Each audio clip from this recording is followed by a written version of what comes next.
ओम नमः सिद्धेभ्यः।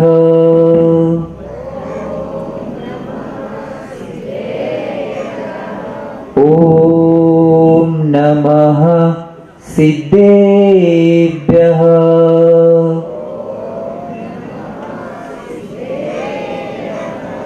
ओम नमः सिद्धेभ्यः।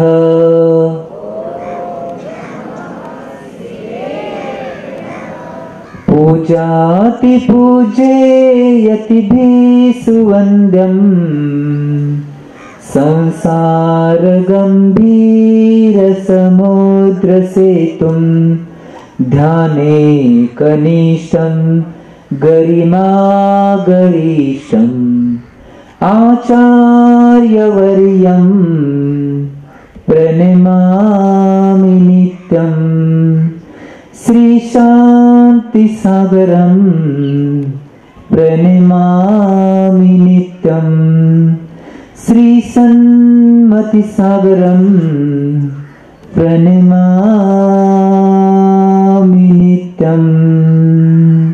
जय बोलो 24 भगवान की, देवादिदेव मूलनायक श्री शांतिनाथ भगवान की, सिद्धांत शास्त्र की, 20वीं सदी के प्रथमाचार्य चार्य चक्रवर्ती समाधि सम्राट आचार्य श्री शांति सागर जी महाराज की, संत शिरोमणि आचार्य गुरुवर श्री विद्यासागर जी महाराज की, प्रातः स्मरणीय शांत मूर्ति वात्सरत्नाकर आचार्य भगवान श्री सन्मत सागर जी महाराज की, परम पूज्य आचार्य श्री वर्धन सागर मुनि महाराज की, समस्त मुनि संघ की।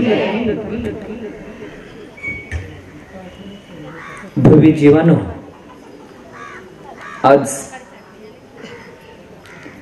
पंचकल्यांचा दुसरा दिवस। काल प्रथम दिवस होता जन्म कल्याण, आज दुसऱ्या दिवशी चावला आहे आणि काल आपण साजरे केले ते गर्भ कल्याणी। महत्वाची गोष्ट, आचार्य भगवंतांनी शास्त्रामध्ये सांगितलेलं आहे की कल्याण कशाला म्हटलेलं आहे, कल्याण कशामध्ये आहे, ज्यामुळे आमच्या गोष्टीचा उत्कर्ष होणार आहे, आमचा स्वतःचा उत्कर्ष होणार आहे, त्याला कल्याण म्हणलेलं आहे। आणि हे कल्याणक आम्ही आमच्या जीवनामध्ये साजरे केल्यानंतर निश्चितच आमच्या जीवनाचा उत्कर्ष आणि आमच्या स्वतःच्या आत्म्याचं कल्याण सुद्धा होणार आहे। म्हणून हे कल्याणक आम्ही प्रत्येक ठिकाणी साजरे करत आहोत। आज कालचा तर विषय निघून गेलेला आहे, भगवंतांचा साक्षात तीर्थंकर प्रकृतीचा बंध ज्या जीवाला आहे त्यांचा साक्षात आईच्या पवित्र कुक्षीतून जन्म होणार आहे। तो दिवस पवन पवित्र असा तो दिवस, आजचा जन्म कल्याणाचा दिवस। कारण की आचार्य भगवान मानतुंग स्वामींनी भक्तांबरजी मध्ये म्हणलेलं आहे, ते म्हणतात ददती भानु सहस्य रश्मीं प्राचेव दिग्जन। आचार्य भगवंतांना इथे सांगायचं आहे की महत्वाची गोष्ट एक, ज्या सर्व दिशा आहे त्या सर्व दिशा बऱ्याच ग्रह नक्षत्र तारकांना जन्म देतात, परंतु एकमेव अशी एक दिशा आहे ज्याला पूर्व दिशा म्हणलेलं आहे। ती पूर्व दिशा या जगाला, सगळ्या जगाला प्रकाशित करणाऱ्या सूर्याला जन्म देणार आहे। त्याप्रमाणे हजारो माता या जगामध्ये आहेत, त्या बऱ्याच पुत्रांना जन्म देतात, परंतु एकमेव तीर्थंकराची माता आहे त्या जगाला प्रकाशित किंवा धर्मवान करणाऱ्या पुत्राला म्हणजे तीर्थंकराला जन्म देतात। त्या मातेचं पुण्य, कारण ती माता एक भवतारी असते। महत्वाची गोष्ट, ज्यावेळी त्या मातेच्या गर्भामध्ये तो जीव येतोय, तीर्थंकर प्रकृतीचा जन्म घेणारा जीव ज्या तीर्थंकर मातेच्या पोटामध्ये उदरामध्ये येतोय, त्या निश्चितच काल महाराजांनी सांगितलं, पार्श्वर महाराजांनी, की 15 महिने रत्नांची वृष्टी 3-3 वेळ होत असते। कुणीही गरीब राहू नये, या नगरामध्ये कोणतेही जीव असू देत, ते कुठल्याही क्षणाला दुःखी राहू नयेत म्हणून ती वृष्टी होत असते। आम्ही जन्माला आलो त्यावेळी कुठली वृष्टी झाली काय? आमच्यापेक्षा मोठी जी माणसं बसल्या त्यांच्या वेळी घंगाळ तर वाजलं होतं, आमच्या वेळी ते बी नव्हतं। तर महत्वाची गोष्ट, त्याच्यासाठी पुण्य करणं आवश्यक आहे।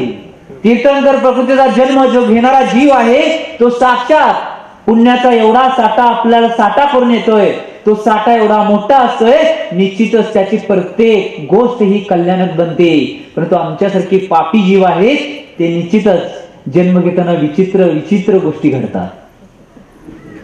आदर्श जीव जर बघायचे असेल तर प्रथमाचार्य शांतीसागरांची जी माता आहे, ज्यावेळी त्यांच्या गर्भामध्ये, त्या मातीच्या गर्भामध्ये ज्यावेळी प्रथमाचार्य शांतीसागर बनणारा जीव ज्यावेळी त्यांच्या गर्भामध्ये आला, त्यावेळी त्या मातेला स्वप्न पडलं होतं की 108 कमळांनी भगवंतांचा पूजा करणं आवश्यक आहे, असं स्वप्न पडलं.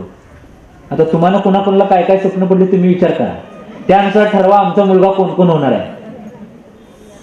तर महत्वाची गोष्ट आम्ही विचार करणं आवश्यक आहे, तो पुण्याचा साठा आम्ही जमवणं आवश्यक आहे.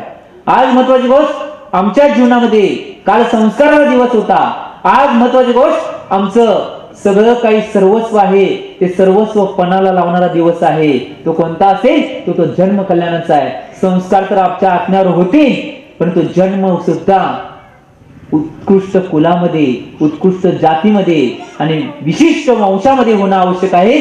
तोच पुत्र निश्चितच भविष्यामध्ये एक आदर्श निर्माण करू शकतोय किंवा जगाला आदर्श घडवू शकतोय. म्हणून ज्यावेळी तीर्थंकर मातेच्या गर्भामध्ये तो बालकाचा जीव येतोय, तो जीव आल्यानंतर त्या मातेला प्रत्येक समयाला फक्त एकच मातेचा जप चालवतोय, धम्मो शरणम पवज्जामी, धम्मो शरणम पवज्जामी, धम्मो शरणम पवज्जामी. आमच्यासारखी साधारण माता असते, तिच्या गर्भामध्ये ज्यावेळी गर्भ येतोय त्यावेळी त्या मातेचा एकच जप चालू असतोय, डॉक्टर शरणम परणमोज्जामी. प्रत्येक क्षणाला आम्ही जप घालतोय. परंतु आज सुद्धा तीर्थंकर बालक किंवा महापुरुष तुमच्या पोटाला येऊ शकतोय, परंतु प्रत्येक समयाला ज्यावेळी गर्भामध्ये जीव येणार आहे त्यावेळी प्रत्येक समयाला त्या मातेनं जप घातला पाहिजे, धर्माचाच जप घातला पाहिजे, धर्मच केला पाहिजे, धर्मच चालला पाहिजे आणि धर्मच बघितला पाहिजे. त्यावेळी तसा जीव तुमच्या गर्भामध्ये वाढणार आहे आणि तो साक्षात महापुरुष बनू शकणार आहे. आम्ही तसा विचार आमच्या जीवनामध्ये करणं आवश्यक आहे. आज महत्वाची गोष्ट जन्मदिवस आहे. एक आचार्य भगवान कायम उदाहरण सांगायचे, सन्मत सागरजी महाराज. एक महाराजजी होते आणि ते महाराजजी एका गावामध्ये प्रवेश केले, बहुतेक चरणच असेल होतं काय, कोण कोण कुठल्या गावचे बसले त्यांचे गाव घ्या, कोण चरणचे आहेत, कोण इस्लामपूरचे आहेत, कोण इंग्रोचे आहेत, कोण भेंडोडे, समडोई आणि अमुक अमुक तमुक सगळी गावं घ्या. जेवढी महाराष्ट्रात गाव आहे तेवढी घ्या. कर्नाटक, हा कर्नाटक घ्या, काय घेऊ नका. परंतु आचार्य भगवान विद्यासागरजी महाराज एका ठिकाणी म्हणतात, कर्नाटकाने लक्ष देऊन ऐका, कर्नाटक मगर नाटक में ना अटक कहता है कर्नाटक, उसी को कर्नाटक कहते हैं. आम्ही संसाराचं नाटक करून चालणार नाही, आम्हाला नाटक करणं आवश्यक आहे, तर मोक्षाचं नाटक आम्ही करणं आवश्यक आहे आणि त्या नाटकामध्ये यशस्वी होऊन आम्ही सुद्धा हातामध्ये पिंची घेणं आवश्यक आहे. त्यावेळी आमचं नाटक सफल होणार आहे. तर महत्वाची गोष्ट, ते महाराजजी त्या गावामध्ये प्रवेश केले आणि ज्यावेळी निश्चितच 9:30ची वेळ झाली. तुम्हाला माहिती आहे 9:30ची वेळ कुठली असते. महाराजजींनी मनामध्ये संकल्प धरला, सिंह मुद्रा धरली. सिंह मुद्रा धरल्यानंतर महाराजजी गावातून फिरू लागले. गावात बरेच चौके लागले होते. भोज स्वामी नमोस्तु नमोस्तु नमोस्तु, अत्र अत्र आगच्छ आगच्छ, अत्र अत्र आगच्छ आगच्छ. सगळेजण नमोस्तु नमोस्तु म्हणून ते सगळं गाव दुंदुभीत होतं. सगळीकडे दंगा जयकोच चालू होता, कारण की प्रत्येकाचे भाव होते की महाराजांचं पडगान माझ्या दारामध्ये आणि माझ्या घरामध्ये महाराजांचं पाच पक्षाला व्हावं. एकच भाव मनात घेऊन सगळेजण अतिशय आतुर होते. महाराजांचे जे पाय आहे ते पुण्याच्या दिशेने वळत होते, पाय मुडत होते, वळत होते, मुडत होते. आणि एका ठिकाणी गेल्यानंतर महाराज थांबले. जोर जोरात जयघोष चालला, नमो रियंतानम, नमो सिद्धानम, नमो आर्यंतानम, नमो सिद्धानम, जय हो भगवान. आणि थांबल्यानंतर 3 प्रदक्षिणा घातल्या. प्रदक्षिणा घातल्यानंतर भूस्वामी नमोस्तु नमोस्तु नमोस्तु. मन शुद्धी, वचन शुद्धी, काया शुद्धी, आहार पाणी शुद्ध आहे. 9दा भक्तीने आहार केलेला आहे. आमच्या चौक्यामध्ये आहार करण्यासाठी यावे महाराजजी. नमोस्तु महाराजजी, नमोस्तु महाराजजी, नमोस्तु महाराज. म्हणल्यानंतर परत महाराज थांबले. थांबल्यानंतर भूमी सिद्धी कारण करती स्वाहा म्हणत म्हणत महाराजांना आत घेऊन गेले. आत गेल्यानंतर महाराजांना सांगितलं, महाराज उच्चासनावर बसावे, उच्चासन ग्रहण करावे. उच्चासनावर पाणी टाकलं, ते साफ केले गेले आणि महाराजीच्या उच्चासनावर बसले गेले. त्यानंतर पाच प्रक्षालन महाराजांचं झालं. पाच प्रक्षालन झाल्यानंतर महाराजांना 3 वेळा नमोस्तु नमोस्तु नमोस्तु. त्यानंतर महाराजांना सगळा आहार सांगितला. आहार सांगितल्यानंतर परत शुद्धी सांगितली. गोस्वामी नमोस्तु नमोस्तु नमोस्तु. मन शुद्धी, वचन शुद्धी, काय शुद्धी, आहार पाणी शुद्ध आहे. 9दा भक्तीने आहार केलेला आहे. मुद्रा सोडून अंजली बांधून कर पात्रामध्ये आमच्या सर्वांच्याकडून आहार ग्रहण करावा. नमोस्तु स्वामी नमोस्तु स्वामी नमोस्तु स्वामी. महाराजांनी सोडली काय मुद्रा. मुद्रा सोडल्यानंतर अंजली ग्रहण केली. शुद्धी झाली होती. सगळं आता डीप मध्ये सांगायला 1 दिवस जाईल. शुद्धी झाली होती. अंजली ग्रहण केलं, करपात्र धरलं. करपत्रामध्ये आहार झाला. सगळेजण शोधन करून प्रत्येक गोष्ट शोधन करत होते. त्यामध्ये कोणता जीव आहे काय, किंवा कोणती टाकाऊ वस्तू आहे काय, अभक्ष्य वस्तू आहे काय, हे सगळं शोधन करून महाराजांना आहार देत होते. अतिशय उत्कृष्ट पद्धतीने महाराजांचा आहार झाला. आहार झाल्यानंतर महाराज खाली बसले, शुद्धी केली. शुद्धी केल्यानंतर महाराज एका पाटावर येऊन घरामध्ये बसल्यानंतर सगळे म्हणले की महाराज काहीतरी उपदेश द्यावा. त्या घरची जी सून होती ती सून महाराजांना म्हणते, नमोस्तु महाराजी नमोस्तु महाराजी नमोस्तु. आम्हाला काहीतरी उपदेश द्यावा. उपदेश द्यायला चालू करणार तेवढ्यातच सून म्हणली महाराजांना की महाराजजी एवढ्या सकाळी लवकर लवकर आमच्या घरला कसं. त्यावेळी महाराजांनी लगेच उत्तर दिलं, संसाराची दशा पाहून. महाराजांनी त्या सुनेला प्रश्न केला, तुमचं वय किती. त्यावेळी सुनेने सांगितलं, माझं वय 10 वर्ष आहे. महाराजांनी विचारलं, तुमच्या सासूचं वय किती आहे. त्यावेळी सुनेने सांगितलं, माझ्या सासूचं वय 1 वर्ष आहे. सासू तिथं होती. सासूचा चेहरा लाल बुंद झाला. तुम्हाला माहिती आहे आता 4 दिवस सासूची फाईट बघताय की. सासूचा चेहरा लाल बुंद झाला. त्यावेळी परत महाराजांनी प्रश्न केला, तुमच्या सासऱ्यांचं वय किती आहे. त्यावेळी सुनेने उत्तर दिलं, आमच्या सासऱ्यांचा अजून जन्मच झाला नाही. सासरे तिथं बसलेले एवढे लाल बुंद झाले की सून माझी काय आज खुली झाल्या काय काय काय उत्तर द्यायला कुणास ठाव. परंतु महाराजांचं सगळं झाल्यानंतर सासरे हातात कमंडल घेतले आणि महाराजांना सोडण्यासाठी मंदिरच्या दिशेने चालले. जात असताना सासऱ्यांनी आपले सगळं धाडस एकटवलं आणि महाराजांना प्रश्न केला, महाराजजी आमच्या सुनेने काय काय प्रश्न केले त्याचे उत्तर दिले ते मला काय कळलं नाही. त्यावेळी महाराजजींनी म्हणले, तुमच्या सुनेने मला प्रश्न केला, तुम्ही सकाळी एवढ्या लवकर कसा आला. त्या सुनेला म्हणायचं होतं की महाराज एवढ्या लहान वयामध्ये तुम्ही दीक्षा का घेतला. या प्रश्नाचा असा प्रश्न होता. महाराजांनी उत्तर दिलं, या संसाराची दशा बघून, संसारामध्ये काय चाललंय ते बघून. मग सुनेने महाराजांनी प्रश्न केला, तुमच्या सासूचं वय किती. सासूचं वय 1 वर्ष सांगितलं. याचा अर्थ माझी सासू धर्मात पडून 1 वर्ष झाला. आता कुणाकुणाचे किती वर्ष वय आहे तुम्ही तुमचं जाणून घ्या. सासऱ्यांचा जन्म झाला होता याचा अर्थ काय, अजून सासरे धर्मच करत नव्हते. म्हणजे महत्वाची गोष्ट, आता जन्म करण्याने जर समजून घ्यायचं असेल, जो जो व्यक्ती धर्म करतोय त्याचा जन्म झालेला आहे आणि जो जो व्यक्ती धर्म करत नाही त्याचा जन्म अजून झालेला. तुमचं तुम्ही समजून घ्या, मी काही सांगणार नाही. म्हणून आमच्या जीवनामध्ये जर आमचं कल्याण करायचं असेल तर आम्ही तो धर्म समजून घेणं आवश्यक आहे आणि तो धर्म करणं आवश्यक आहे. कारण की महत्वाची गोष्ट हा धर्म आहे. तो धर्म करत असताना निश्चितच आम्ही दुसऱ्याकडे बोट न करता आम्ही आमच्या स्वतःकडे काय आहे ते बघणं आवश्यक आहे. आमच्या स्वतःमध्ये आम्ही बदल करणं आवश्यक आहे. आमच्या स्वतःतील सगळे जे अवगुण आहेत ते काढून टाकणं आवश्यक आहे. त्याच वेळी आमचं कल्याण होणार आहे. कारण की महत्वाची गोष्ट, जीवनामध्ये सगळ्या गोष्टी घडत असतात परंतु चांगल्या गोष्टी घडतात तिथं आम्ही असणं आवश्यक आहे. त्याच वेळी आमचं कल्याण होणार आहे. नुसतं कल्याण म्हणून होणार नाही.